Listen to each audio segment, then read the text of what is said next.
Nesse vídeo, vamos recordar os principais acontecimentos do ano de 1957, primeiro ano completo da indústria automotiva brasileira. Em 1957, Juscelino Kubitschek de Oliveira era o presidente do Brasil, no seu segundo ano de mandato, de um total de 5 anos. João Goulart, o Jango, era o vice-presidente, eleito na mesma chapa. Porém, naquela época, os eleitores votavam no presidente e no vice, que poderiam ser aliados, como era o caso de J.K. e Jango, ou opositores. O vice-presidente do Brasil também exercia o cargo de presidente do Congresso Nacional, hoje exercido pelo presidente do Senado. A moeda do Brasil era o cruzeiro, moeda oficial de 1942 a 1967. A inflação acumulada em 1957 foi de 12,4%, bem menor que os 22,6% de 1956. O Produto Interno Bruto (PIB) cresceu 7,7%. Em 3 de janeiro, o presidente Juscelino Kubitschek inaugurou a refinaria de petróleo de Manaus. Em fevereiro, foi iniciada a obra da construção de Brasília, nova capital federal do Brasil. Em 1º de outubro, o presidente Juscelino Kubitschek sancionou a lei que fixa a data da mudança da nova capital federal para Brasília. Outra obra importante iniciada em 1957 foi a construção da usina hidrelétrica de Três Marias, no norte de Minas Gerais. No dia 28 de fevereiro, foi fundada a Furnas Centrais Elétricas S.A., atual Eletrobras Furnas, com sede na então capital federal Rio de Janeiro. Em 16 de março, foi fundada a Rede Ferroviária Federal Sociedade Anônima, a RFF-SA, no Rio de Janeiro, a partir da incorporação de 19 estradas de ferro de propriedade da União, com o objetivo de administrar, explorar, conservar, reequipar, ampliar, melhorar e manter em tráfego as estradas de ferro brasileiras. Foi instituída com o objetivo de ser uma empresa de capital aberto, com o governo federal como detentor de 51% de suas ações. Foi criada pela Lei Federal número 3.115. Outras empresas fundadas em 1957 foram Baterias Moura, o Grupo Comolat, especializado em peças para caminhões Fenemê e Alfa Romeo, hoje dono da rede de concessionárias Iveco Cofip, da rede Pit Stop, da BR Auto Parts, do Terraço Itália, tradicional restaurante paulistano, entre outras empresas. Também foi fundada na Coreia do Sul a Hyosung, conglomerado de empresas dona da marca de motos Kazinski e de empresas do ramo têxtil, com uma unidade industrial em Santa Catarina. Foi fundada na cidade de Caratinga, Minas Gerais, a Companhia São Geraldo de Viação. Também foi fundado o Expresso União, por Nenê Constantino, na cidade de Patrocínio, interior de Minas Gerais, pertencente ao Grupo Comporte, conglomerado de empresas de transporte liderado por Constantino, que também controla a Gol Linhas Aéreas. Outra empresa de ônibus fundada em 1957 foi a Aviação São Cristóvão, em Divinópolis, Minas Gerais. No dia 31 de agosto, foi fundado o Grupo RBS, conglomerado de mídia gaúcho. A Frigorífico do Piauí S.A., Fripisa, as lojas Arapuã, que se tornou uma das maiores redes de lojas de departamento do Brasil. Também foi fundado o Magazine Luiza, por Pelegrino José Donato e sua esposa, Luiza Trajano Donato, que é tia de Luiza Helena Trajano. Hoje o Magazine Luiza é uma das maiores redes de lojas de departamento do Brasil. Em 7 de julho, Pelé estreia na Seleção Brasileira de Futebol, aos 16 anos, na Copa Roca, no Maracanã. Pelé entrou no jogo ainda no primeiro tempo, no lugar de Del Vecchio, e marcou o único gol do Brasil, aos 32 minutos do primeiro tempo. A Argentina ganhou por 2-1. No segundo jogo, em 10 de julho, Pelé marcou aos 20 minutos e Mazzola marcou aos 56 minutos, na vitória de 2-0 contra a Argentina, no estádio do Pacaembu. O Brasil foi campeão e conquistou o quarto título pelo placar agregado dos dois jogos, Brasil 3, Argentina 2.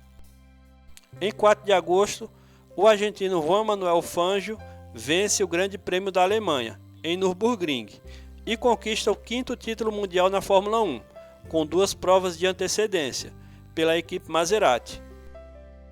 Fangio conquistou a 24ª e última vitória na sua carreira. Somente em 2003, Michael Schumacher foi campeão pela 6ª vez, superando o recorde de Fangio, 46 anos depois. Foi o 8º ano da Fórmula 1. O maior campeão até então era o argentino Fangio, com 5 títulos: 1951, 1954, 1955, 1956 e 1957, seguido pelo italiano Alberto Ascari, com 2 títulos, 1952 e 1953, e o italiano Nino Farina, primeiro campeão mundial da Fórmula 1, em 1950.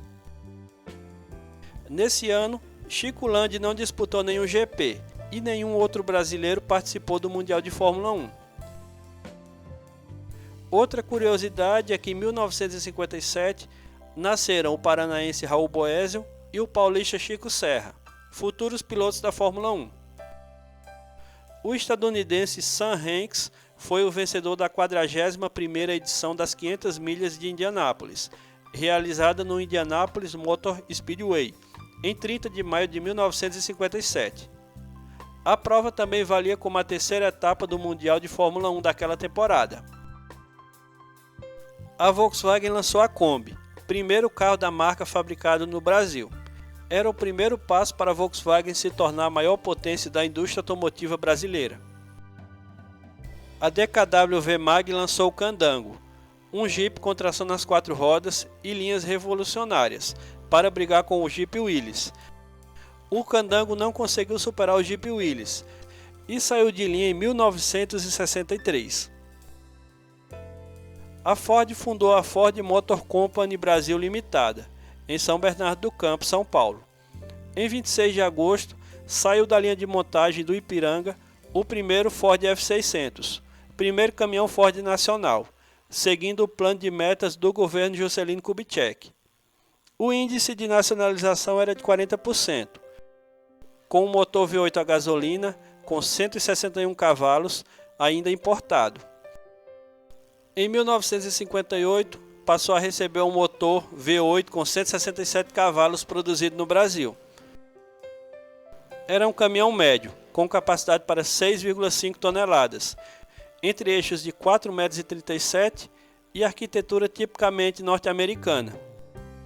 Era equipado com câmbio de 4 marchas e diferencial de 2 velocidades, com reduzida de comando elétrico. 2 meses depois, foi lançada a Ford F100, primeira picape fabricada no Brasil, com o mesmo motor Ford Power King 272 V8 4.5 litros de 167 cavalos do caminhão Ford F600. Tinha capacidade de carga para 930 kg, dotada da mesma motorização e igual cabine, porém com câmbio de 3 marchas, primeira não sincronizada. Ambos os modelos foram descontinuados nos Estados Unidos. Um mix de capô, paralamas e cabine de 1953 com grade de 1956. O Brasil virou um grande exportador de peças de reposição para os Estados Unidos, que não mais fabricava essas configurações dos caminhões e picapes série F. Exatos 3.454 veículos foram montados no primeiro ano, 576 dos quais do modelo picape. Em junho de 1957, os caminhões Chevrolet já contavam com cerca de 40% de componentes nacionais. Naquele ano, foram montados 5.370 unidades do modelo 6503, para 6 toneladas. A Fábrica Nacional de Motores lançou o D11.000, mais potente e com maior capacidade de carga, 9,1 toneladas ou reboque de 18 toneladas, apresentado com 3 distâncias de entre eixos, entre 3,60 m e 4,40 m. Embora nada tenha mudado esteticamente, o veículo trazia novo motor mais moderno, com bloco fundido em liga de alumínio, camisas removíveis, 7 mancais, 11.050 cilindradas e 150 cavalos de potência. As demais características permaneciam as mesmas do D9500. Ainda que só contasse com 27,2% de componentes importados, era anunciado como o caminhão com maior índice de nacionalização do país. Um importante apoio chegou naquele mesmo ano, através do financiamento do BNDE, atual BNDES, para o aumento da capacidade da fábrica de 3.600 para 7.200 veículos por ano, e a instalação da moderna linha transfer de usinagem de motores, que só viria a ser inaugurada 5 anos depois. Os caminhões Scania Vabis eram montados no Brasil pela Avemag desde 1953, no regime CKD. Com o plano aprovado pelo GEA, ainda em 1956, a Scania Vabis decidiu construir uma fábrica no Brasil. No início de 1957, foi criada a Scania Vabis do Brasil S.A., ainda em sociedade com a Avemag, que detinha 2/3 do capital da empresa. A Scania Vabis ficava a cargo da produção da parte mecânica, motor, câmbio, etc., enquanto a Avemag era responsável pelos outros componentes, pela montagem e pela distribuição dos caminhões e assistência técnica. Antes do final de 1957, o projeto da Scania foi aprovado pelo GEA, e o primeiro caminhão foi lançado em 1958.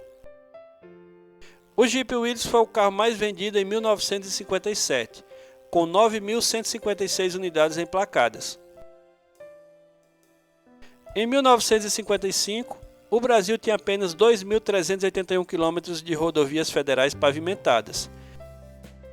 Em 1956, aumentou para 2.945 km. E em 1957, já tinha 3.348 km de rodovias federais pavimentadas ou asfaltadas.